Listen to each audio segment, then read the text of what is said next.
Uxolo Apartments by 255 Architects in Cape Town, South Africa. Uxolo Apartments is the first completed micro-unit residential development located in the Cape Town CBD. The project consists of 35 residential units ranging between 24 square meters microstudio units and 40 square meters loft units, as well as a lobby and retail area on the ground floor on a stand of only 195.5 square meters. The initial development intention for the project was to create an iconic short-stay accommodation destination in Cape Town, with some long-term tenants, in the same way that Tokyo has the Nagakin Capsule Tower and Rotterdam has the Cube House.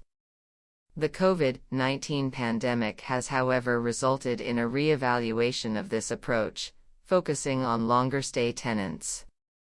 This resulted in units that were far more complex in design to meet the considerably more extensive requirements of a permanent tenant.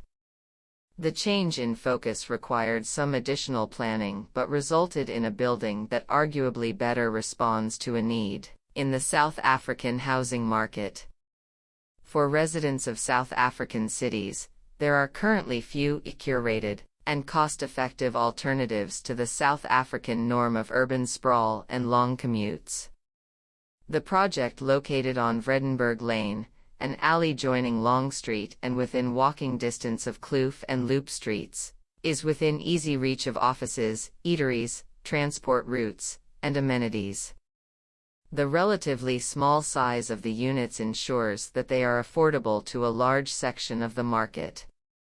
In order to successfully accommodate a long-term tenant in the micro-units, special attention was paid to detailing the interior of the units. A single joinery unit, almost stretching the length of the unit, accommodates all the possible daily needs and activities of a resident. The joinery installation was designed, manufactured, and installed by Kink Design, a branch of 255 Architects. The fact that the joinery installation was conceived and managed efficiently in the same office ensured that the language of the project stayed coherent. The design of the unit simultaneously accommodates a fully kit kitchen, built-in cupboard, slide-out study desk, abundant concealed storage, as well as a Murphy bed that stows away to reveal a sofa for the lounge. There are 4 of these studio units on each of the 8 floors, along with a loft unit on every second floor. To accommodate these units, the small site area available had to be used efficiently, with the building built right up to the 0M building lines. To allow for natural light in the units, glass blocks were used, instead of stepping the facade back for windows. The resultant flat facade was treated just like that, a flat plane on which a tapestry can be laid. The design takes inspiration from traditional patterns as seen in the work of Esther Mlangu, as well as contemporary textile design such as rugs by 9 Vites.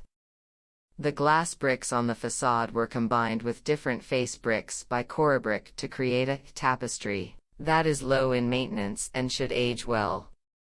The tapestry facade is punctuated by bright pink, marshmallow balconies on the street facade. These balconies create a value-added footprint to the units from which the residents can look over the city to the iconic Table Mountain. At the same time, the balconies also hint the iconic image that was part of the developmental brief.